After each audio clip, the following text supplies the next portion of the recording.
السلام علیکم دوستو، کیا حال ہے آپ سب کا؟ امید کرتی ہوں کہ آپ سب بالکل خیریت سے ہوں گے اور خوش ہوں گے۔ Welcome to my channel. میرے چینل کا نام کہانی سینٹر پلس ہے، یاد رکھیے گا۔ میں امید کرتی ہوں کہ آپ سبسکرائب کرنا اور بیل آئیکن کا بٹن دبانا بالکل بھی نہیں بھولیں گے۔ دوستو، آج کی سٹوری کافی ہارر ہونے کے ساتھ ساتھ ایک سچا واقعہ بھی ہے، اور یہ واقعہ اتنا عجیب ہے کہ اسے سن کر شاید آج رات آپ کو نیند نہ آئے اور اکیلے میں ڈر لگے۔ لیکن کہانی شروع کرنے سے پہلے آپ جلدی سے 3 قل پڑھ کر اپنے اوپر پھونک لیں، کیونکہ جب ہم جنات اور اندیکھی چیزوں کا ذکر کرتے ہیں تو یہ ہماری توجہ پا کر ہمارے قریب آنے کی کوشش کرتے ہیں، لہٰذا اپنا اور اپنے پیاروں کا حصار ضرور کر لیا کریں۔ امید ہے آپ نے پڑھ لیا ہوگا، تو چلیں شروع کرتے ہیں آج کا یہ پراسرار اور خوفناک سفر۔ استاد جی، یہ کیسی ویران جگہ پر لا پھینکا ہے تم نے مجھے؟ پچھلے 2 گھنٹے سے اس کھنڈر میں مٹی پھانک رہا ہوں اور یہ دیوار ہے کہ سیدھی ہونے کا نام ہی نہیں لے رہی۔ شکور بھائی نے ماتھے سے ٹپکتا پسینہ اپنی میلی قمیص کی آستین سے صاف کرتے ہوئے گارے کی بھری ہوئی بالٹی میرے پاس رکھی اور حسب معمول بڑبڑانا شروع کر دیا۔ ان کی عمر 45 کے لگ بھگ تھی اور وہ مجھ سے کافی بڑے تھے، لیکن کام میں وہ میرے مزدور تھے اور میں ان کا مستری، اس لیے وہ مجھے استاد کہہ کر بلاتے تھے، مگر ان کا انداز ہمیشہ ایک بڑے اور شفیق بھائی جیسا ہوتا تھا۔ میں نے جون کی اس شدید گرمی میں تپتی ہوئی پرانی اینٹ پر کرنڈی سے گارا پھیلاتے ہوئے ان کی طرف دیکھا اور ہلکا سا مسکرا دیا۔ شکور بھائی، آپ بھی کمال کرتے ہیں۔ ہم یہاں مزدوری کرنے آئے ہیں یا سیر سپاٹے پر؟ جہاں دہاڑی ملے گی وہیں کام کریں گے نا؟ میں نے ایک اور اینٹ کو گارے پر دباتے ہوئے کہا تو وہ وہیں کچی زمین پر بیٹھ کر ہانپنے لگے۔ میری جان، دہاڑی تو شہر کے بیچوں بیچ بھی مل جاتی ہے۔ یہ شہر سے کوسوں دور اس سنسان اور ویران حویلی میں کون سا خزانہ چھپا ہے جو وہ صاحب ہمیں اتنے پیسے دے رہا ہے؟ مجھے تو یہ جگہ بالکل ٹھیک نہیں لگ رہی۔ دیکھنا یہاں کوئی آسیب نہ ہو۔ انہوں نے ادھر ادھر ڈرتے ہوئے دیکھا تو میں نے ایک گہری سانس لی۔ میرا نام عاصم ہے اور میں 26 سال کا ایک محنتی مستری ہوں، جس کے ذمے عمارتوں کی چنائی، پلستر اور مرمت کا ہر کام ہے۔ میرے لیے کوئی آسیب یا ڈر اس غربت اور مجبوری سے بڑا نہیں تھا جو میرے گھر میں ڈیرے ڈالے بیٹھی تھی۔ میری ماں پچھلے کئی سالوں سے ایک بیماری کی وجہ سے ویل چیئر تک محدود تھی، اور میری 14 سالہ بہن زویا اپنی پڑھائی کے ساتھ ساتھ گھر پر لوگوں کے کپڑے سیتی تھی تاکہ میرے بوجھ کو کچھ کم کر سکے۔ جب اس نامعلوم شخص نے مجھے اس کھنڈر حویلی کی ایک مخصوص دیوار کی مرمت کے لیے عام مزدوری سے 3 گنا زیادہ رقم کی پیشکش کی تو میں نے ایک لمحہ ضائع کیے بغیر حامی بھر لی۔ میں جانتا تھا کہ یہ پیسے زویا کی رکی ہوئی فیس اور ماں کی دوائیوں کے لیے کتنے ضروری ہیں۔ میں نے شکور بھائی کو تسلی دی کہ وہم مت کریں اور کام پر دھیان دیں۔ شام تک یہ کام ختم کرنا ہے تاکہ میں گھر جا کر ماں کی دوائیاں لا سکوں۔ میری بات سن کر شکور بھائی کچھ نرم پڑ گئے، کیونکہ وہ میرے حالات سے بہت اچھی طرح واقف تھے اور ہمیشہ مشکل وقت میں میرے ساتھ کھڑے رہتے تھے۔ انہوں نے ایک لمبی سانس لی اور دوبارہ گارا مکس کرنے لگے۔ ابھی ہم اپنے کام میں مگن ہی تھے کہ حویلی کے ٹوٹے ہوئے مرکزی دروازے سے کسی گاڑی کے اندر آنے کی آواز آئی۔ میں نے مڑ کر دیکھا تو وہی صاحب اپنی بڑی سی گاڑی سے باہر نکل رہے تھے جنہوں نے مجھے یہ کام سونپا تھا۔ وہ دیکھنے میں کافی پڑھے لکھے اور باروب انسان لگ رہے تھے، لیکن ان کی آنکھوں میں ایک عجیب سی چمک اور بے چینی تھی جو مجھے پہلی ملاقات سے ہی کھٹک رہی تھی۔ میں ان کا نام نہیں جانتا تھا، بس اتنا پتا تھا کہ وہ پرانی چیزوں اور کھنڈرات کی کھوج میں رہتے ہیں۔ ان کے ہاتھ میں کچھ پرانے اور خستہ حال نقشے تھے جنہیں وہ بار بار دیکھ رہے تھے۔ وہ سیدھے اسی دیوار کی طرف آئے جس پر میں کام کر رہا تھا۔ عاصم، کام کیسا چل رہا ہے؟ انہوں نے نقشے کو تہہ کرتے ہوئے انتہائی سخت اور پراسرار لہجے میں مجھ سے پوچھا۔ میں نے کرنڈی نیچے رکھی اور ادب سے جواب دیا کہ صاحب جی، کام تو ٹھیک چل رہا ہے، لیکن اس دیوار کی بنیاد اندر سے بالکل کھوکھلی ہو چکی ہے۔ اگر میں صرف باہر سے پلستر کروں گا تو یہ زیادہ دیر ٹک نہیں پائے گی۔ مجھے اس کی بنیاد کی چند اینٹیں نکال کر اسے اندر سے بھرنا ہوگا۔ میری یہ بات سنتے ہی ان کے چہرے کا رنگ بدل گیا اور وہ شدید غصے میں آ گئے۔ میری بات غور سے سنو عاصم، میں نے تمہیں پہلے بھی کہا تھا کہ اس دیوار کو صرف باہر سے مضبوط کرنا ہے، اس کی بنیاد کو بالکل نہیں چھیڑنا اور نہ ہی کوئی اینٹ اپنی جگہ سے ہلنی چاہیے۔ تم یہاں مستری ہو، انجینئر بننے کی کوشش مت کرو۔ جتنا کہا گیا ہے صرف اتنا کام کرو، ورنہ میں کسی اور کو بلا لوں گا۔ ان کا یہ رویہ میرے لیے انتہائی حیران کن تھا، کیونکہ ایک مستری ہونے کے ناطے میں جانتا تھا کہ کوئی بھی سمجھدار انسان گرتی ہوئی دیوار کو اندر سے کھوکھلا نہیں چھوڑے گا۔ مجھے اپنی مزدوری کی فکر تھی، اس لیے میں نے خاموشی سے سر ہلا دیا اور کہا کہ جی صاحب، جیسا آپ کہیں گے ویسا ہی ہوگا۔ وہ کچھ دیر وہاں کھڑے میری ہر حرکت کو غور سے دیکھتے رہے اور پھر اپنی گاڑی میں بیٹھ کر وہاں سے چلے گئے۔ ان کے جانے کے بعد شکور بھائی میرے پاس آئے اور سرگوشی کرتے ہوئے بولے، دیکھا استاد جی، میں نہ کہتا تھا کہ دال میں کچھ کالا ہے۔ یہ بندہ مجھے کسی خپتی سے کم نہیں لگ رہا۔ بھلا کون گرتی دیوار پر مٹی لیپ کر خوش ہوتا ہے؟ میں نے شکور بھائی کی بات سے اتفاق کیا، لیکن انہیں خاموش رہنے کا اشارہ کیا۔ میرے اندر کا تجسس پوری طرح جاگ چکا تھا کہ آخر اس بوسیدہ دیوار کی بنیاد میں ایسا کیا راز دفن ہے جسے چھونے سے یہ صاحب اتنا گھبرا رہے ہیں۔ دوپہر کے وقت سورج بالکل سر پر آ چکا تھا اور گرمی ناقابل برداشت ہو رہی تھی۔ میں نے شکور بھائی کو روٹی کھانے کے لیے ایک پرانے درخت کے سائے میں بٹھا دیا اور خود ہاتھ منہ دھونے کے بہانے اسی دیوار کے پاس آ کر کھڑا ہو گیا۔ میرے ذہن میں مسلسل اس پراسرار آدمی کی باتیں گونج رہی تھیں۔ میں بے اختیار اس دیوار کی بنیاد کے پاس جھکا اور اسے غور سے دیکھنے لگا۔ اچانک مجھے محسوس ہوا کہ اس کھوکھلی اور بوسیدہ دیوار کے اندر سے ایک عجیب سی ٹھنڈی اور خوشبودار ہوا آ رہی ہے۔ میں نے حیرت سے ارد گرد دیکھا۔ جون کی اس دوپہر میں ہر طرف گرم لو چل رہی تھی، لیکن اس دیوار کے سوراخ سے آنے والی ہوا کسی پہاڑی چشمے جیسی ٹھنڈی تھی۔ ہوا کی یہ مہک اتنی خوبصورت اور دلکش تھی جیسے کسی نے ہزاروں گلاب اور موتیے کے پھول ایک ساتھ ملا دیے ہوں۔ شکور بھائی نے مجھے وہاں کھڑے دیکھا تو دور سے ہی آواز دی، اوئے عاصم، وہاں کیا ڈھونڈ رہے ہو؟ روٹی سوکھ رہی ہے، آ جاؤ جلدی سے۔ میں نے انہیں ہاتھ کے اشارے سے روکا اور میرا ہاتھ خود بخود اپنے تیشے کی طرف چلا گیا۔ میں جانتا تھا کہ وہ آدمی مجھے منع کر کے گیا ہے، لیکن وہ ٹھنڈی ہوا اور میرا تجسس مجھے مجبور کر رہا تھا۔ میں نے تیشے کی نوک سے بنیاد کی ایک ڈھیلی اینٹ کو ہلکا سا سرکایا۔ اینٹ کے سرکتے ہی اندر سے مٹی یا سیمنٹ کے بجائے ایک انتہائی تیز اور چمکدار نیلی روشنی نکلی، جس نے میری آنکھوں کو مکمل طور پر چندھیا دیا۔ روشنی اتنی تیز تھی کہ مجھے ایک لمحے کے لیے کچھ دکھائی دینا بند ہو گیا اور میں گھبرا کر پیچھے کی طرف گرا۔ شکور بھائی میری یہ حالت دیکھ کر چیختے ہوئے بھاگ کر میرے پاس آئے۔ کیا ہوا استاد؟ کوئی کیڑا مکوڑا تو نہیں لڑ گیا؟ وہ ڈر کے مارے کانپ رہے تھے اور ان کی نظریں اس دیوار کے سوراخ پر جمی تھیں جہاں سے اب روشنی کی شعائیں باہر آ رہی تھیں۔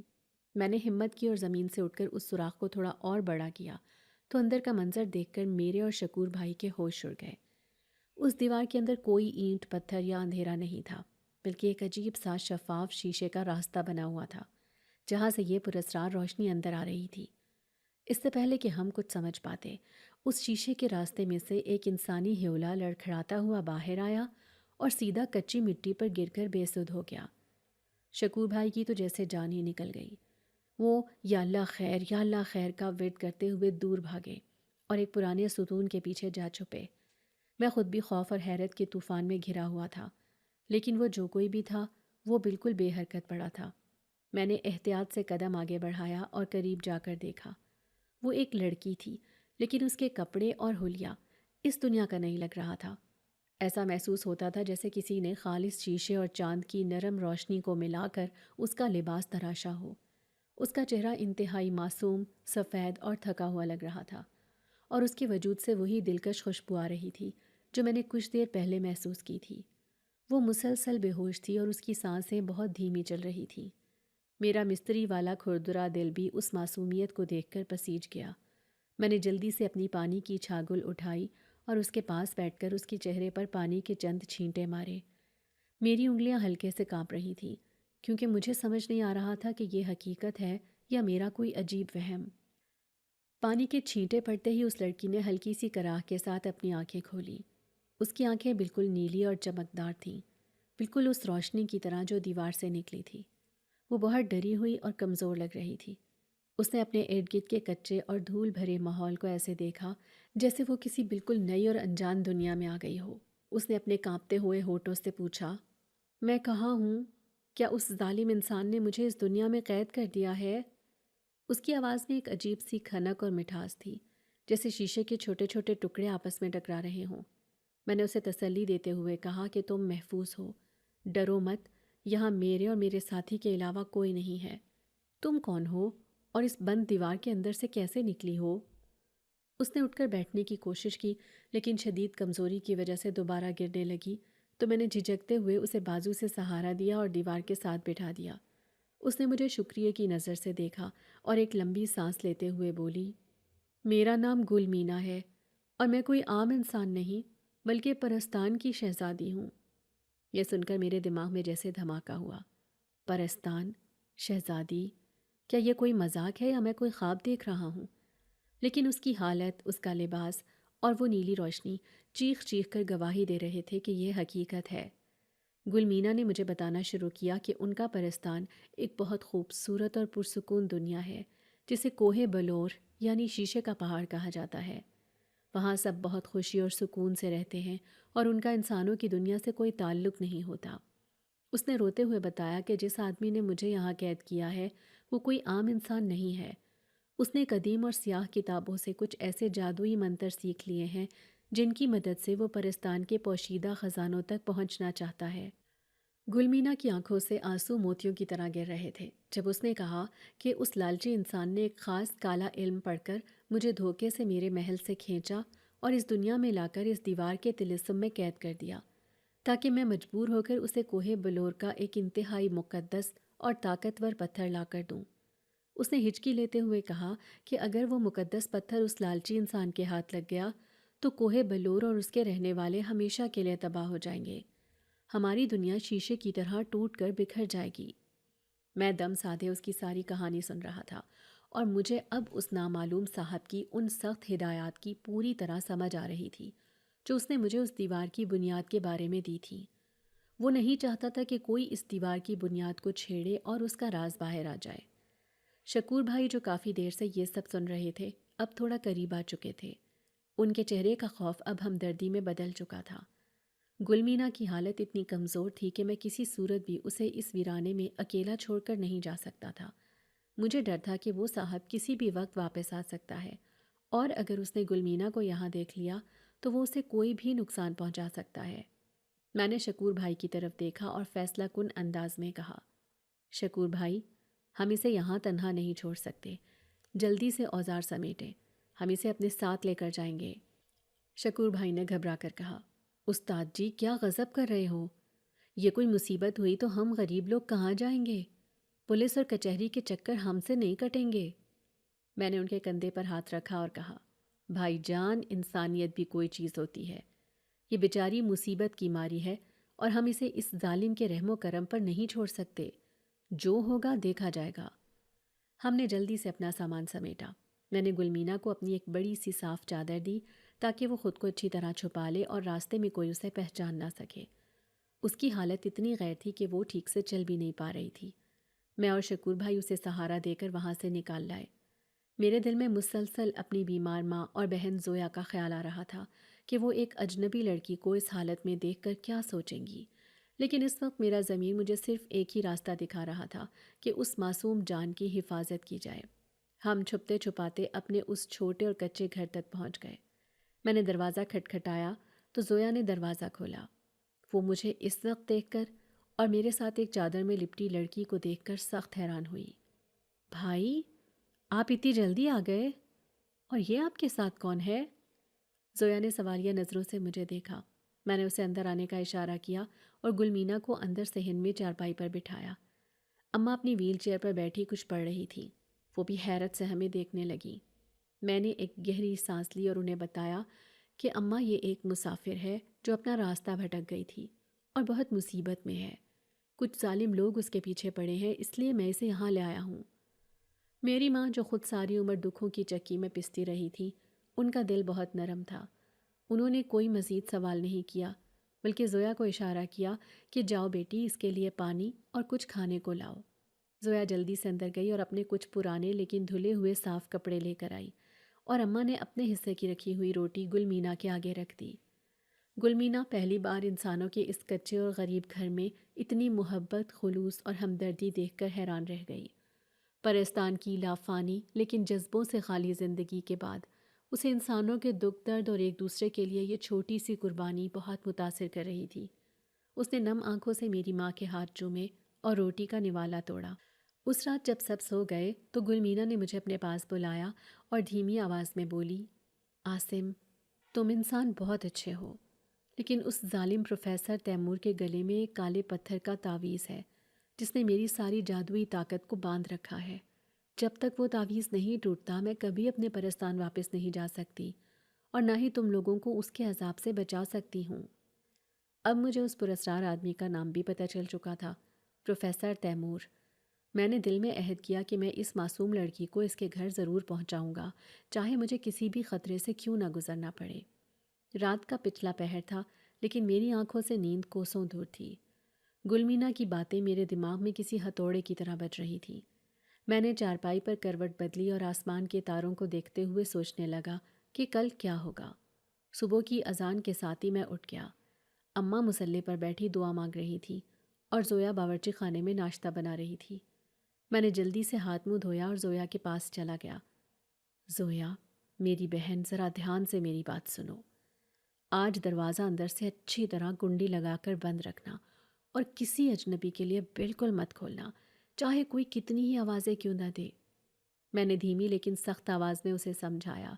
زویا نے روٹی بیلتے ہوئے حیرت سے میری طرف دیکھا اور بولی، کیا ہوا بھائی؟ آپ اتنے پریشان کیوں لگ رہے ہیں؟ اور یہ لڑکی کون ہے جو کل رات سے ہمارے گھر میں ہے؟ مجھے تو اس کی کچھ سمجھ نہیں آ رہی۔ میں نے گہری سانس لی اور ارد گرد دیکھتے ہوئے کہا، زویا، ابھی ان باتوں کا وقت نہیں ہے، بس جتنا میں کہہ رہا ہوں اتنا کرو۔ یہ لڑکی بہت بڑی مصیبت میں ہے اور کچھ برے لوگ اس کے پیچھے ہیں۔ میں نہیں چاہتا کہ ہماری وجہ سے اس معصوم پر کوئی آنچ جائے۔ اماں کا خیال رکھنا اور اس مہمان کا بھی۔ اسے ذرا بھی محسوس نہ ہو کہ وہ کسی غیر جگہ پر ہے۔ زویا نے اس بات میں سر ہلا دیا۔ جی بھائی، آپ بے فکر رہیں، میں دروازہ نہیں کھولوں گی، بس آپ اپنا دھیان رکھیے گا۔ میں نے جلدی سے ناشتہ کیا، اپنا اوزاروں کا بھاری تھیلا کندھے پر لٹکایا اور گھر سے نکل پڑا۔ راستے میں شکور بھائی مجھے چوک پر مل گئے۔ ان کا چہرہ اترا ہوا تھا اور وہ بار بار اپنی دائیں بائیں دیکھ رہے تھے۔ استاد جی، رات بھر مجھے تو ڈراؤنے خواب آتے رہے۔ وہ جو کوئی بھی ہے، مجھے تو اس کام میں خطرہ لگ رہا ہے۔ ہم غریب لوگ ہیں اور یہ بڑے لوگوں کے جھمیلے ہیں، کہیں ہم پس نہ جائیں۔ شکور بھائی نے میرے ساتھ چلتے ہوئے اپنی پریشانی کا اظہار کیا۔ میں نے ان کے کندھے پر ہاتھ رکھا اور مسکراتے ہوئے بولا، شکور بھائی، زندگی تو اوپر والے کے ہاتھ میں ہے، ہم نے تو بس ایک بے بس کی مدد کی ہے۔ آپ گھبرائیں نہیں، سب ٹھیک ہو جائے گا۔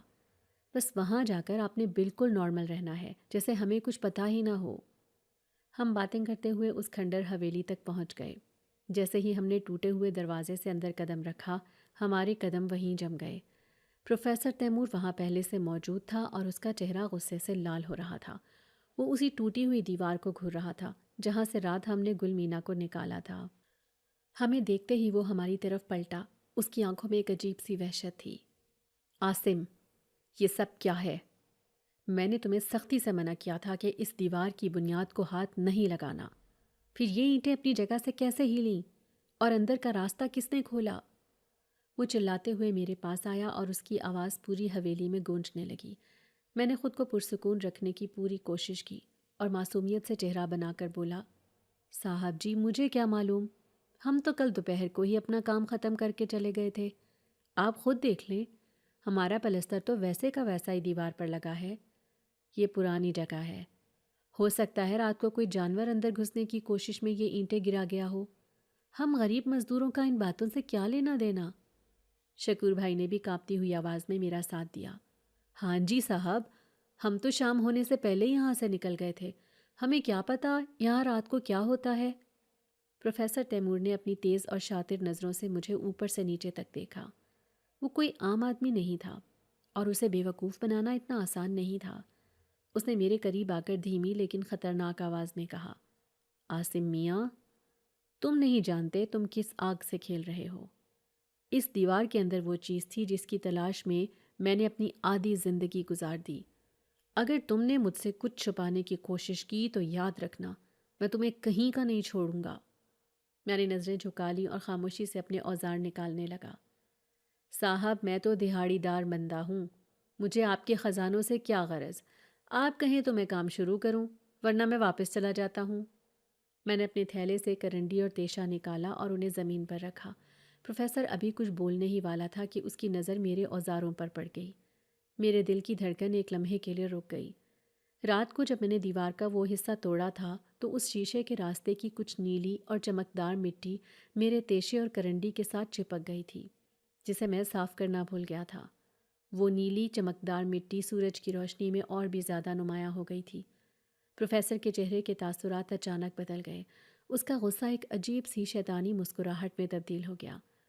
اس نے جھک کر میرے تیشے کو دیکھا اور پھر سیدھا ہو کر مجھے گھورنے لگا۔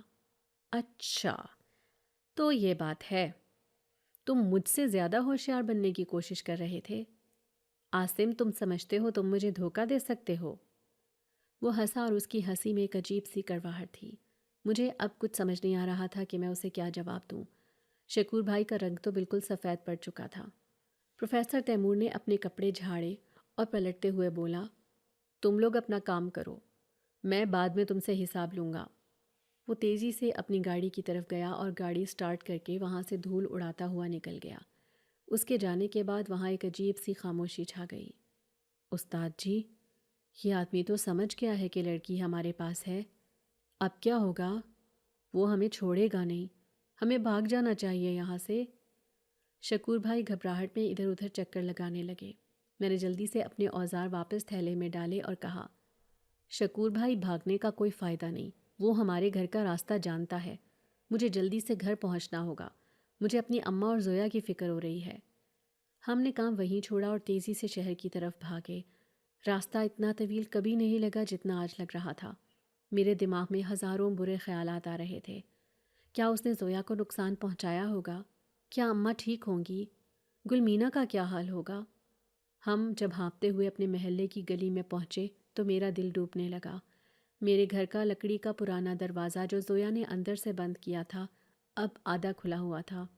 میں نے شکور بھائی کو باہر رکنے کا اشارہ کیا اور دبے قدموں اندر داخل ہوا۔ اندر کا منظر دیکھ کر میرے پاؤں تلے سے زمین نکل گئی۔ صحن میں پروفیسر تیمور اور اس کے 4 موٹے اور خطرناک غنڈے کھڑے تھے۔ 2 آدمیوں نے زویا اور اماں کی ویل چیئر کو ایک طرف روکا ہوا تھا اور زویا خوف سے کانپتے ہوئے اماں سے لپٹی رو رہی تھی۔ اماں کے چہرے پر شدید صدمہ اور پریشانی تھی، لیکن وہ کچھ بول نہیں پا رہی تھی۔ پروفیسر تیمور صحن کے بیچوں بیچ کھڑا تھا اور اس کے بالکل سامنے دیوار کے ساتھ لگ کر گلمینا کھڑی تھی۔ گلمینا کی حالت بہت خراب تھی۔ پروفیسر تیمور کے گلے میں ایک کالے رنگ کے پتھر کا عجیب سا تعویذ لٹک رہا تھا، جس میں سے ایک سیاہ اور ہلکی سی دھند نکلتی ہوئی محسوس ہو رہی تھی۔ اس کالے تعویذ کی وجہ سے گلمینا تکلیف میں دوہری ہو رہی تھی اور اس کا وہ چمکدار اور خوبصورت چہرہ اب درد کی شدت سے پیلا پڑ چکا تھا۔ وہ اپنے کانوں پر ہاتھ رکھے ہوئے تھی۔ میں یہ سب دیکھ کر اپنے ہوش کھو بیٹھا۔ میں نے اپنا بھاری تھیلا وہیں پھینکا اور آگے بڑھنے لگا۔ تم کون ہوتے ہو میرے گھر میں اس طرح گھسنے والے؟ میری ماں اور بہن کو چھوڑ دو، میں نے غصے سے چلاتے ہوئے کہا۔ پروفیسر کے 2 آدمیوں نے فوراً مجھے بازوؤں سے پکڑ لیا اور پیچھے کی طرف دھکیل دیا۔ آرام سے عاصم میاں، جذبات میں آ کر بے وقوفی مت کرو۔ میں نے تو تمہیں پہلے ہی خبردار کیا تھا کہ مجھ سے الجھنا تمہاری سب سے بڑی بھول ہوگی۔ پروفیسر تیمور اپنی جگہ سے ہلے بغیر انتہائی سرد مہری سے بولا، تم نے میری امانت مجھ سے چرائی ہے اور میں اپنی چیز واپس لینے آیا ہوں۔ تم انسانوں کی یہی سب سے بڑی کمزوری ہے، جذبات، ہمدردی۔ یہ تمہیں برباد کر دیتی ہے۔ اس نے گلمینا کی طرف اشارہ کرتے ہوئے کہا، یہ لڑکی کوئی عام لڑکی نہیں ہے، یہ پرستان کی کنجی ہے۔ اگر یہ مجھے کوہ بلور کا راستہ نہیں بتائے گی تو آج اس گھر میں کوئی بھی زندہ نہیں بچے گا۔ اس کے یہ الفاظ سن کر میری رگوں میں خون دوڑنے لگا۔ میری ماں اور میری چھوٹی بہن میری کمزوری تھی اور وہ اسی کمزوری کا فائدہ اٹھا رہا تھا۔ زویا روتے ہوئے بولی، بھائی، انہیں کہیں یہاں سے چلے جائیں، یہ لوگ بہت برے ہیں، انہوں نے ہمیں بہت ڈرایا ہے۔ میں نے زویا کو دلاسا دینے کی کوشش کی، لیکن ان آدمیوں کی گرفت بہت مضبوط تھی۔ عاصم، تم بہت بہادر بنتے ہو نا؟ اب بتاؤ تمہاری بہادری کیا کام آئے گی؟ پروفیسر نے آگے بڑھ کر میری آنکھوں میں آنکھیں ڈالتے ہوئے کہا، مجھے اس پتھر کی طاقت چاہیے جو کوہ بلور میں دفن ہے، اور یہ لڑکی ہی مجھے وہاں تک لے جا سکتی ہے۔ اس کے گلے میں موجود وہ کالا تعویذ اور زیادہ چمکنے لگا اور گلمینا کے منہ سے ایک ہلکی سی چیخ نکل گئی۔ عاصم، اس کی بات مت ماننا، یہ پرستان کو تباہ کر دے گا۔ گلمینا نے تکلیف میں ہانپتے ہوئے کہا۔ میں جانتا تھا کہ اس وقت غصے سے نہیں بلکہ عقل سے کام لینا ہوگا۔ یہ لوگ تعداد میں زیادہ تھے اور بہت طاقتور بھی۔ مجھے کوئی ایسا راستہ نکالنا تھا جس سے میں اپنی فیملی کو بھی بچا سکوں اور گلمینا کی بھی مدد کر سکوں۔ میں نے خود کو پرسکون کیا، ایک گہرا سانس لیا اور اپنے لہجے کو بالکل نارمل کرتے ہوئے بولا، پروفیسر صاحب، آپ کو وہ راستہ چاہیے نا جس سے پرستان کا دروازہ کھلتا ہے، تو پھر آپ غلط جگہ پر آئے ہیں۔ میری اس بات پر پروفیسر کے ماتھے پر بل پڑ گئے اور اس نے مجھے مشکوک نظروں سے دیکھا۔ کیا مطلب ہے تمہارا؟ تم کیا چال چلنے کی کوشش کر رہے ہو؟ اس نے پوچھا۔ صاحب جی، میں کوئی چال نہیں چل رہا۔ میں تو ایک ان پڑھ مزدور ہوں، میری کیا اوقات کہ میں آپ جیسے پڑھے لکھے انسان کو دھوکہ دے سکوں۔ آپ خود سوچیں، یہ لڑکی تو اس دنیا میں قید ہو چکی تھی۔ اسے کیا معلوم کہ اس دنیا سے واپس پرستان جانے کا راستہ کہاں ہے؟ وہ راستہ تو اس کھنڈر حویلی کے تہ خانے میں چھپا ہے، جس کی دیواریں میں کئی دنوں سے مرمت کر رہا ہوں۔ میں نے پورے اعتماد کے ساتھ جھوٹ بولا۔ میں جانتا تھا کہ اس حویلی کا ایک بہت پرانا اور خستہ حال تہ خانہ ہے، جس کا نقشہ میرے دماغ میں چھپا تھا، اور وہ جگہ ان لوگوں کو الجھانے کے لیے بہترین تھی۔ پروفیسر تیمور کی آنکھوں میں لالچ کی چمک ابھر آئی۔ وہ پرانی کتابوں کا ماہر تھا اور جانتا تھا کہ قدیم عمارتوں میں راز دفن ہوتے ہیں۔ تم سچ کہہ رہے ہو؟ اگر تم نے مجھ سے جھوٹ بولا تو میں تمہاری ماں اور بہن کو تمہارے سامنے ختم کر دوں گا، اس نے دھمکی دی۔ میں نے سر ہلاتے ہوئے کہا، مجھے اپنی جان پیاری ہے صاحب، میں آپ کو وہ راستہ دکھا دیتا ہوں، لیکن میری فیملی کو چھوڑ دیں، یہ آپ کے کسی کام کی نہیں ہے۔ پروفیسر نے اپنے آدمیوں کو اشارہ کیا۔ ٹھیک ہے، ہم آج رات ہی اس تہ خانے میں جائیں گے اور یہ سب بھی ہمارے ساتھ چلیں گے تاکہ تم کوئی ہوشیاری نہ کر سکو۔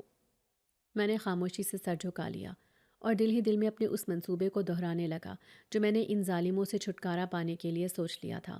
باہر شکور بھائی دروازے کی دراز سے یہ سب دیکھ رہے تھے اور مجھے یقین تھا کہ وہ ضرور میری کوئی نہ کوئی مدد کریں گے۔ رات کا اندھیرا گہرا ہو چکا تھا اور ہمارے گھر کے صحن میں ایک عجیب سی خاموشی چھائی ہوئی تھی، جس میں صرف میری اماں کے دھیمے دھیمے کچھ پڑھنے کی آوازیں آ رہی تھیں۔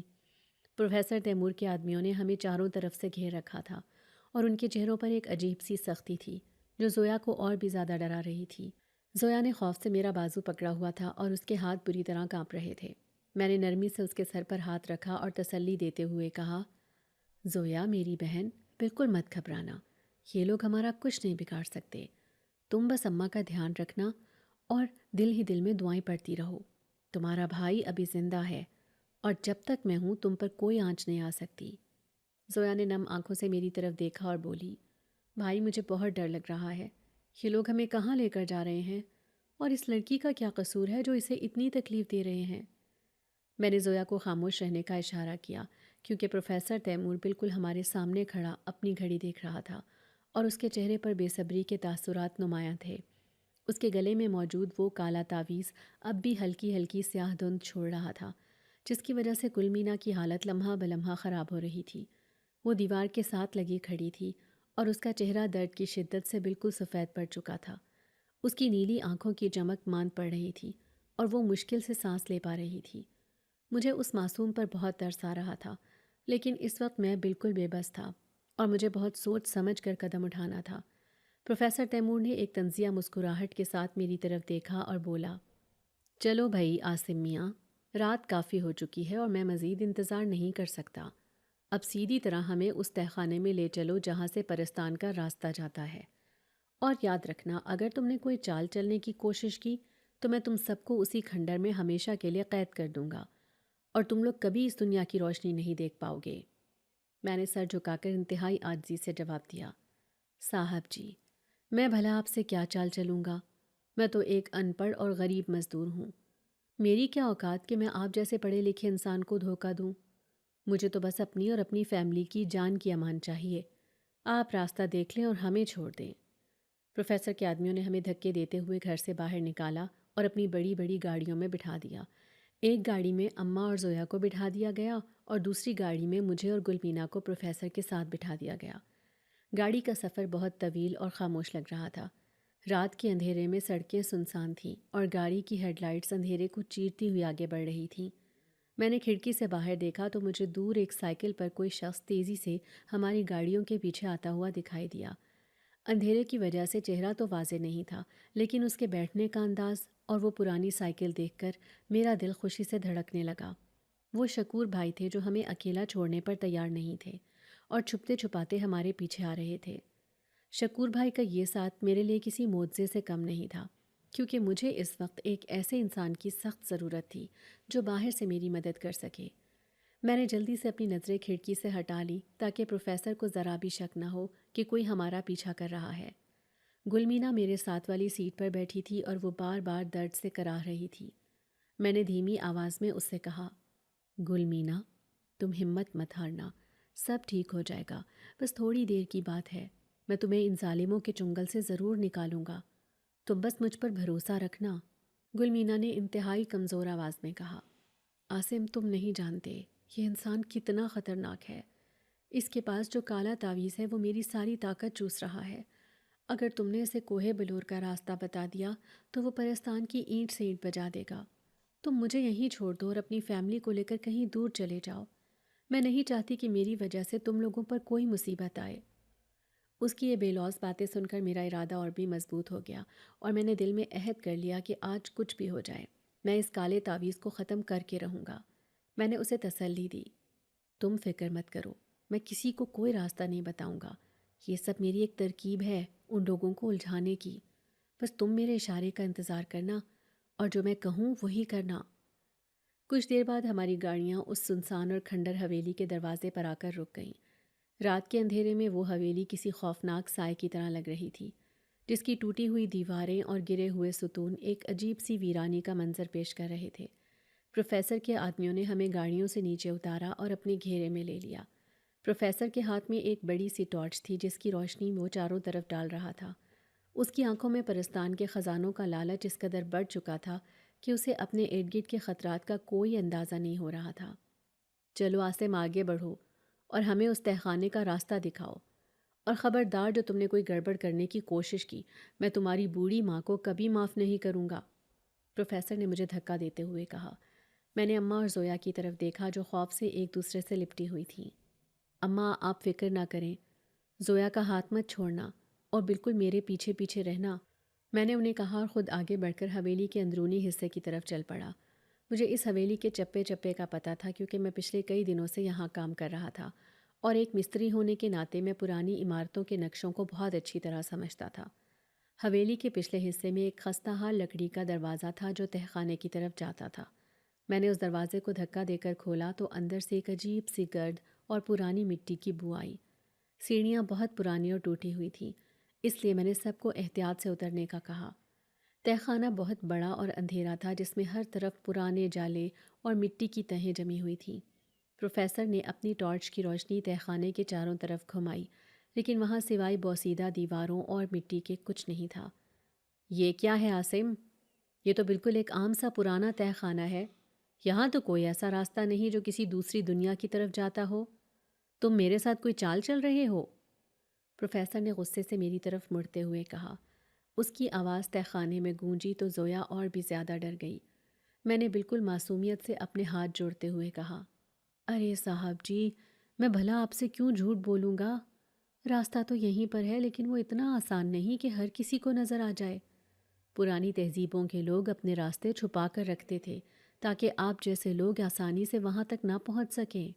میری اس بات پر پروفیسر تھوڑا سا سوچ میں پڑ گیا اور اس نے مجھے راستہ دکھانے کا اشارہ کیا۔ میں جانتا تھا کہ اس تہخانے کی چھت انتہائی خستہ حال ہو چکی ہے اور اس کا سارا بورڈ بیچوں بیچ کھڑے ایک بہت پرانے اور گلے ہوئے لکڑی کے ستون پر ہے۔ ایک مستری کی نظر سے میں کئی دن پہلے ہی یہ حساب لگا چکا تھا کہ اگر اس ستون کو ایک زوردار ضرب لگائی جائے تو چھت کا ایک بہت بڑا حصہ سیدھا نیچے آ گرے گا۔ یہ میرا ترپ کا پتہ تھا اور مجھے اسے بہت احتیاط سے استعمال کرنا تھا۔ صاحب جی، آپ ذرا اس ٹارچ کی روشنی کو تہخانے کے بالکل درمیان میں اس پرانے ستون پر ڈالیں۔ اس ستون کے پیچھے ہی دیوار میں وہ خاص نشان ہے جسے دبانے سے پرستان کا دروازہ کھلے گا۔ میں نے بڑے اعتماد سے جھوٹ بولتے ہوئے پروفیسر کو باتوں میں الجھایا۔ پروفیسر میری باتوں میں آ گیا اور اس نے اپنے آدمیوں کو اشارہ کیا کہ وہ میرے پیچھے آئیں۔ ہم آہستہ آہستہ اس ستون کی طرف بڑھنے لگے۔ میں نے کنکھیوں سے پیچھے مڑ کر دیکھا تو مجھے تہخانے کی سیڑھیوں کے پاس ایک سایہ سا محسوس ہوا۔ مجھے یقین تھا کہ وہ شکور بھائی ہیں جو اندھیرے کا فائدہ اٹھا کر اندر آ چکے ہیں اور میرے کسی اشارے کا انتظار کر رہے ہیں۔ میں نے اپنی آواز کو تھوڑا اونچا کیا تاکہ شکور بھائی تک میری آواز پہنچ سکے۔ صاحب جی، اس ستون کو ذرا غور سے دیکھیں۔ یہ کوئی عام ستون نہیں ہے، بلکہ اس کے اندر ہی وہ سارا راز چھپا ہے۔ بس ذرا سا زور لگانے کی دیر ہے اور سب کچھ ہمارے سامنے ہوگا۔ میری یہ بات سن کر پروفیسر بالکل ستون کے پاس جا کر کھڑا ہو گیا اور اس کے آدمی بھی اس کے دائیں بائیں کھڑے ہو گئے، جبکہ میں، اماں، زویا اور گل مینا ان سے کچھ فاصلے پر تھے۔ یہ میرے لیے بہترین موقع تھا۔ یہ کیسا نشان ہے عاصم؟ مجھے تو یہاں کچھ نظر نہیں آ رہا، تم میرا وقت ضائع کر رہے ہو۔ پروفیسر نے ستون کا بغور جائزہ لیتے ہوئے غصے سے کہا۔ میں نے اپنے کندھے پر لٹکے ہوئے بھاری اوزاروں کے تھیلے کی پٹی کو مضبوطی سے پکڑا اور ایک گہری سانس لی۔ صاحب جی، نشان تو بالکل سامنے ہے، بس آپ کی نظروں کا دھوکہ ہے۔ ابھی دکھاتا ہوں آپ کو۔ میں نے یہ کہہ کر پوری طاقت سے اپنا وہ اوزاروں سے بھرا ہوا بھاری تھیلا پروفیسر کے سب سے قریبی اور مضبوط غنڈے کے پیروں پر کھینچ کر مارا۔ وہ اچانک ہونے والے اس حملے کے لیے بالکل تیار نہیں تھا۔ تھیلا اس کی ٹانگوں سے ٹکرایا اور وہ اپنا توازن کھو کر پروفیسر کے اوپر جا گرا۔ اسی لمحے میں نے پوری آواز سے چلا کر کہا، شکور بھائی، اب مت رکنا، مارو اس ستون کو پوری طاقت سے۔ میری آواز تہہ خانے میں گونجنے کی دیر تھی۔ اندھیرے میں سے شکور بھائی نمودار ہوئے۔ ان کے ہاتھ میں ان کا وہ بھاری ہتھوڑا تھا جس سے وہ سارا دن پتھر توڑتے تھے۔ انہوں نے آؤ دیکھا نہ تاؤ اور اپنی پوری طاقت جمع کر کے وہ ہتھوڑا اس خستہ حال لکڑی کے ستون کی جڑ پر دے مارا۔ ستون پہلے ہی دیمک کا کھایا ہوا اور اندر سے کھوکھلا تھا۔ ہتھوڑے کی ایک ہی زوردار ضرب سے ستون کے ٹوٹنے کی ایک خوفناک اور کرخت آواز آئی۔ ستون کے ٹوٹتے ہی چھت کا وہ بھاری حصہ جو صرف اسی ستون کے سہارے ٹکا ہوا تھا، پوری شدت کے ساتھ زمین کی طرف آنے لگا۔ میں نے جلدی سے آگے بڑھ کر زویا، اماں اور گل مینا کو پیچھے کی طرف کھینچا اور ہم دیوار کے ساتھ لگ گئے۔ پورے تہخانے میں دھول، مٹی اور پتھروں کے گرنے کا طوفان برپا ہو گیا۔ پروفیسر تیمور اور اس کے آدمی جو بالکل اس ستون کے نیچے کھڑے تھے، انہیں سنبھلنے کا موقع ہی نہیں ملا۔ چھت کا وہ بھاری ملبہ سیدھا ان کے اوپر آ کر گرا۔ چاروں طرف کھپ اندھیرا چھا گیا تھا اور صرف مٹی اڑ رہی تھی، جس کی وجہ سے سانس لینا بھی مشکل ہو رہا تھا۔ تہہ خانے میں کھانسنے اور مدد کے لیے پکارنے کی آوازیں آ رہی تھیں۔ میں نے اپنی قمیض کا کونا اپنی ناک پر رکھا اور دھول کے تھوڑا چھٹنے کا انتظار کرنے لگا۔ زویا خوف سے رونا شروع ہو گئی تھی۔ میں نے اسے سینے سے لگایا اور کہا، بس زویا میری بہن، سب ختم ہو گیا، کوئی خطرہ نہیں ہے اب، تم بس آنکھیں بند رکھو۔ اماں بھی مسلسل دعائیں پڑھ رہی تھیں اور شکور بھائی ہانپتے ہوئے میرے پاس آ کر کھڑے ہو گئے تھے۔ استاد جی، میں نے کہا تھا نا کہ ہم غریبوں کو کسی سے کم مت سمجھنا، آج تو اس کا غرور خاک میں ملا دیا ہم نے۔ شکور بھائی نے مٹی سے اٹا ہوا چہرہ صاف کرتے ہوئے ہنس کر کہا۔ میں نے ان کے کندھے کو تھپ تھپایا۔ شکور بھائی، آپ نے تو آج کمال کر دیا، اگر آپ نہ ہوتے تو شاید میں کچھ بھی نہ کر پاتا۔ دھول تھوڑی کم ہوئی تو میں نے احتیاط سے آگے بڑھ کر دیکھا۔ چھت کا ایک بہت بڑا اور بھاری پتھر سیدھا پروفیسر تیمور کے اوپر آ کر گرا تھا، جس نے اسے زمین پر دبا رکھا تھا۔ وہ ہلنے جلنے کے قابل نہیں تھا اور اس کے آدمی بھی ملبے کے نیچے پھنسے ہوئے تھے۔ سب سے حیران کن منظر وہ تھا جس کا مجھے شدت سے انتظار تھا۔ اس بھاری پتھر کے گرنے کی وجہ سے پروفیسر کے گلے میں موجود وہ کالا تعویذ ٹوٹ کر ریزہ ریزہ ہو چکا تھا۔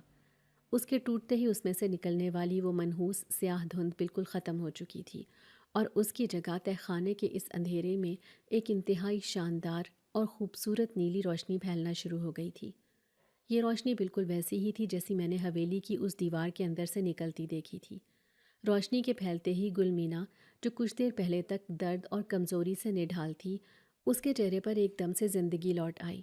اس کا وہ شفاف اور شیشے جیسا لباس دوبارہ سے جگمگانے لگا اور اس کی نیلی آنکھوں میں ایک ایسی چمک اور طاقت آ گئی جو بیان سے باہر تھی۔ اس کا مطلب تھا کہ کالے تعویذ کے ٹوٹتے ہی شہزادی گل مینا کی جادوئی طاقت اسے واپس مل چکی تھی۔ وہ آہستہ آہستہ قدم اٹھاتی ہوئی اس ملبے کی طرف بڑھ رہی تھی جہاں پروفیسر بے بس پڑا تھا۔ اس کی آنکھوں میں کوئی غصہ نہیں تھا، بلکہ ایک عجیب سا سکون اور طاقت تھی۔ میں اور شکور بھائی حیرت سے یہ سارا منظر دیکھ رہے تھے کہ اب آگے کیا ہونے والا ہے، کیونکہ بازی پوری طرح پلٹ چکی تھی اور پرستان کی شہزادی اب اپنے پورے جلال میں تھی۔ میرے ذہن میں اٹھنے والا حیرت کا طوفان ابھی تھما نہیں تھا کہ گل مینا کے چہرے پر زندگی پوری طرح لوٹ آئی اور اس کے وجود سے نکلنے والی نیلی روشنی نے پورے تہہ خانے کو کسی شیشے کے محل کی طرح روشن کر دیا۔ میں اور شکور بھائی دم سادھے کھڑے تھے۔ جبکہ زویا اور اماں حیرت سے اس معجزے کو دیکھ رہی تھیں۔ زویا نے اماں کے کاندھے پر سر رکھا اور بولی، بھائی، یہ سب کتنا عجیب اور خوبصورت ہے۔ یہ روشنی تو بالکل ایسی ہے جیسے اندھیرے میں کسی نے رنگ بکھیر دیا ہو۔ مجھے تو بالکل بھی ڈر نہیں لگ رہا۔ اماں نے بھی اللہ کا شکر ادا کیا۔ بیٹا، انسان کی نیت صاف ہو تو اللہ پتھروں سے بھی راستہ نکال دیتا ہے۔ آج تمہاری سچی نیت نے ہمیں بچا لیا، ورنہ یہ ظالم تو ہمیں کہیں کا نہ چھوڑتا۔ اللہ سچے لوگوں کا ہمیشہ ساتھ دیتا ہے۔ گل مینا نے اپنے دونوں ہاتھ آگے بڑھائے اور اس کی انگلیوں سے روشنی کی ایک نرم لہر نکلی۔ وہ لہر ملبے کے اس بڑے پتھر سے ٹکرائی جو پروفیسر کے اوپر گرا تھا۔ حیرت انگیز طور پر وہ بھاری پتھر روئی کے گالے کی طرح ہوا میں بلند ہوا اور ایک طرف جا کر نرمی سے زمین پر ٹک گیا۔ پروفیسر اور اس کے آدمی اب بالکل بے بس زمین پر پڑے تھے۔ گلمینا نے ہوا میں ہاتھ لہرایا اور روشنی کی نیلی رسیاں ان کے گرد لپٹ گئیں۔ پروفیسر کا غرور خاک میں مل چکا تھا۔ اس نے کپکپاتی آواز میں کہا، شہزادی، مجھے معاف کر دو۔ میں لالچ میں اندھا ہو گیا تھا۔ مجھے نہیں معلوم تھا کہ تم اتنی طاقتور ہو۔ میری برسوں کی محنت پر پانی پھر گیا۔ مجھے میرے لالچ نے مار دیا۔ گلمینا نے پرسکون آواز میں جواب دیا، سچی طاقت خزانوں میں نہیں بلکہ سچائی میں ہوتی ہے۔ تم نے اپنے لالچ کی وجہ سے معصوم لوگوں کو تکلیف دی۔ آج تمہارا یہ انجام تمہاری اپنی حرص کا نتیجہ ہے۔ میں چاہوں تو تمہیں یہیں قید کر سکتی ہوں، لیکن ہم پرستان والے انسانوں کی طرح بے حس نہیں ہوتے۔ ہم معاف کرنا جانتے ہیں۔ میں نے شکور بھائی کو اشارہ کیا۔ شکور بھائی، آپ جلدی سے باہر جائیں اور محلے والوں کی مدد سے پولیس کو بلا کر لائیں تاکہ ان لالچی لوگوں کو قانون کے حوالے کیا جا سکے۔ اب ان کا سارا حساب پولیس کرے گی۔ ہم انہیں مزید نہیں جھیل سکتے۔ شکور بھائی نے فوراً سر ہلایا۔ استاد جی، میں ابھی جاتا ہوں اور پولیس کو لے کر آتا ہوں۔ آج تو ان کا سارا تکبر مٹی میں مل گیا۔ انہوں نے ہمیں بہت ڈرایا تھا۔ وہ تیزی سے تہخانے کی سیڑھیاں چڑھ کر باہر نکل گئے۔ گلمینا نے تہخانے کی بوسیدہ دیوار کی طرف رخ کر کے کچھ الفاظ پڑھے اور اچانک دیوار میں سے روشنی کا ایک چمکدار دروازہ کھل گیا۔ اس کے پار خالص شیشے کے محلوں والی پرسکون دنیا نظر آ رہی تھی۔ وہ آہستہ آہستہ چلتی ہوئی اماں کے پاس آئی۔ اماں جی، آپ کے اس کچے گھر میں جو محبت اور سکون ہے، وہ ہمارے پرستان کے شیشے کے محلوں میں بھی نہیں۔ آپ کا بہت شکریہ۔ آپ نے مجھے اپنی بیٹی سمجھ کر روٹی دی۔ میں یہ احسان کبھی نہیں بھولوں گی۔ اماں نے پیار سے اس کے سر پر ہاتھ پھیرا اور دعائیں دیں۔ جیتی رہو بیٹی، اللہ تمہیں سلامت رکھے۔ تم نے بھی تو ہماری جان بچائی ہے۔ جاؤ اپنے گھر، تمہارے گھر والے تمہارا انتظار کر رہے ہوں گے۔ پھر وہ زویا کی طرف مڑی۔ زویا، تم بہت پیاری اور بہادر ہو۔ اپنی پڑھائی کبھی مت چھوڑنا۔ میں جانتی ہوں تم بہت آگے جاؤ گی۔ تمہارے خواب بہت سچے ہیں۔ زویا نے روتے ہوئے اسے گلے لگا لیا۔ گلمینا، تم بہت یاد آؤ گی۔ کیا تم کبھی ملنے نہیں آؤ گی؟ مجھے تمہارے ساتھ بہت اچھا لگا۔ گلمینا مسکرائی۔ جب بھی چمکتا ہوا شیشہ دیکھو گی تو سمجھ لینا میں تمہیں دیکھ رہی ہوں۔ میری محبت ہمیشہ تمہارے ساتھ رہے گی۔ آخر میں گلمینا میرے سامنے آ کر کھڑی ہو گئی۔ عاصم، تم نے اپنی جان کی پرواہ کیے بغیر میری مدد کی۔ میں تمہارا یہ احسان کبھی نہیں اتار سکتی۔ تم بہت ایماندار انسان ہو۔ میں نے سر جھکا کر کہا، شہزادی، یہ تو میرا فرض تھا۔ ہم غریبوں کے پاس اور ہے بھی کیا؟ بس یہی نیت ہے۔ مجھے خوشی ہے کہ تم اپنے گھر محفوظ واپس جا رہی ہو۔ بس اپنی دعاؤں میں یاد رکھنا۔ گلمینا مسکرائی اور بولی، عاصم، انسانوں کی غربت میں جو سچائی اور محبت چھپی ہے وہ پرستان کے خزانوں میں بھی نہیں۔ میں تمہیں کچھ دینا چاہتی ہوں تاکہ تمہاری اور تمہاری بہن کی زندگی آسان ہو سکے اور تمہاری ماں کا علاج ہو سکے۔ میں نے سختی سے انکار کرنا چاہا۔ نہیں شہزادی، ہمیں کسی خزانے کی ضرورت نہیں۔ ہم محنت کش لوگ ہیں، اپنا کما لیں گے۔ لیکن وہ مسکراتی رہی اور آگے بڑھی۔ اس نے اپنا ہاتھ میرے اس پرانے لوہے کے تیشے پر رکھا جو زمین پر گرا ہوا تھا۔ اس کا ہاتھ لگتے ہی وہ پرانا تیشہ خالص اور چمکدار سونے میں بدل گیا۔ اس کی چمک سے سارا تہخانہ روشن ہو گیا۔ اس سے پہلے کہ میں کچھ بول پاتا، گلمینا نے آخری بار پلٹ کر شکر گزار مسکراہٹ کے ساتھ ہمیں دیکھا اور روشنی کے دروازے کے اندر داخل ہو گئی۔ دروازہ آہستہ آہستہ بند ہوا اور سب کچھ غائب ہو گیا۔ میں نے آگے بڑھ کر اس سونے کے تیشے کو اٹھایا۔ اس کی چمک اندھیرے میں بھی محسوس ہو رہی تھی اور وہ بہت بھاری تھا۔ اماں نے مسکرا کر کہا، دیکھا بیٹا، اللہ جب دیتا ہے تو چھپر پھاڑ کر دیتا ہے۔ یہ تمہاری ایمانداری کا صلہ ہے۔ اللہ نے تمہاری محنت سن لی۔ کچھ ہی دیر میں شکور بھائی پولیس کو لے آئے، جنہوں نے پروفیسر اور اس کے آدمیوں کو گرفتار کر لیا۔ اس سونے کے تیشے نے واقعی ہماری زندگی بدل دی۔ میں نے سب سے پہلے اماں کا اچھے ہسپتال سے علاج کروایا اور وہ اپنے پیروں پر چلنے کے قابل ہو گئیں۔ زویا نے اپنی رکی ہوئی پڑھائی دوبارہ شروع کر دی۔ میں نے ایک چھوٹی سی کنسٹرکشن کمپنی بنا لی اور شکور بھائی کو اپنا پارٹنر بنا لیا۔ آج بھی جب میں کسی نئی عمارت کی بنیاد رکھتا ہوں تو مجھے یاد آتا ہے کہ سچی محبت، محنت اور ایمانداری کا خزانہ اس دنیا میں ہر جادو اور ہر شیشے کے محل سے کہیں زیادہ قیمتی ہے۔